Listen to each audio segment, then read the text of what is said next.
Not going along with Hillary Clinton's health care plan? Well, better watch out, because if she becomes president, she just might garnish your wages. Under Hillary care, it's play or pay. She says to keep everyone's costs down. Others are not so sure. Reaction now from Jonathan Hoenig, Daniel Fishberg, and Peter Schiff. Daniel, what do you think of this play or pay solution? Well, she's going to have to do something to take the money from you, because lots of people don't have health insurance because they don't want it. They choose not to have it. And so the only way you're going to be able to do it, according to her plan, is going to be to force them to pay. She says everyone's got to get on board, Jonathan Hoenig, or everyone's going to pay more anyway. So tough medicine early on is the way for good, affordable medicine afterwards. What do you think? Well, I don't know, Neil. Violating people's rights now, does that supposedly help them somewhere along down the line? I mean, yeah, Hillary's plan is basically health care by coercion, forcing you to participate, dictating that care. And I guess, yes, if you want a health care system that's run like Amtrak or the post office or Social Security, get on board with Hillary. But I think it's a disaster in the making. Not only is it impractical, but it's terribly immoral as well. This whole notion that health care is somehow a right that Hillary and Obama and even Mitt Romney to some extent is on board with, I just think it's exactly the wrong direction for this country to be moving in. Peter, I'm looking at your predictions for the economy, and we'll only medicine after hearing you. And I'm thinking now, with Hillary care, if we don't go along with her plan, it's going to cost us more for the privilege. What do you think? Well, of course, as usual, Jonathan is 100% right. The problem with health care is we have too much government involvement. The last thing we need is more government.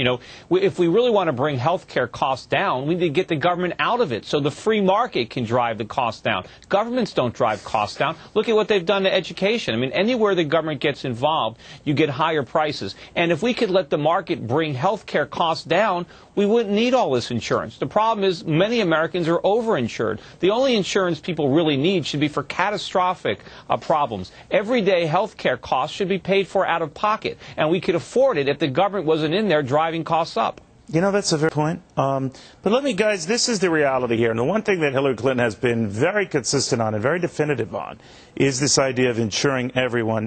Dan Frischberg, will that work? That the only way this can work, universal health care, is it to be universal, everybody? Well, you can lower the price of movies if you split everybody up and make them go to the movies they don't want instead of crowding everybody into the good ones. And you could lower the price of food if you make people go to the pizza place across the street instead of the nice steakhouse. The whole thing about this country is we choose what we want to do. And socialized medicine places really don't have to have gates to keep people out. They have to keep people in. Neil, go ahead, John. And Neil, I was just going to say, look at the end result. Those places in the world where socialized medicine does exist, 9 times out of 10, those who have that coverage end up coming to the States anyway, especially for critical medical care. So unfortunately, I think that this panacea, this utopia that Hillary sees, where everyone gets the best care under the sun under her socialized health care plan, it simply is never going to work. And of course, they ignore the reality that the country is going broke. We can't afford to spend more money on health care. We're already borrowing so much money as it is from the Chinese and from the Saudis. Where do you think these sovereign wealth funds are coming? Where are they getting all the money to buy our assets out from under us? It's because of all this excess government spending and individual spending. Why do we need more deficit spending to finance health care and then destroy our dollar? So, Peter, by your definition, do things get worse faster under President Hillary Clinton or, let's say, a President John McCain? Well, they're going to get pretty bad, and under either president. If you want anybody in office who's going to help the situation, then you got to vote for Ron Paul tomorrow, because he's the only Republican who has a shot of getting elected. You love Ron Paul, don't you? You love Ron Paul.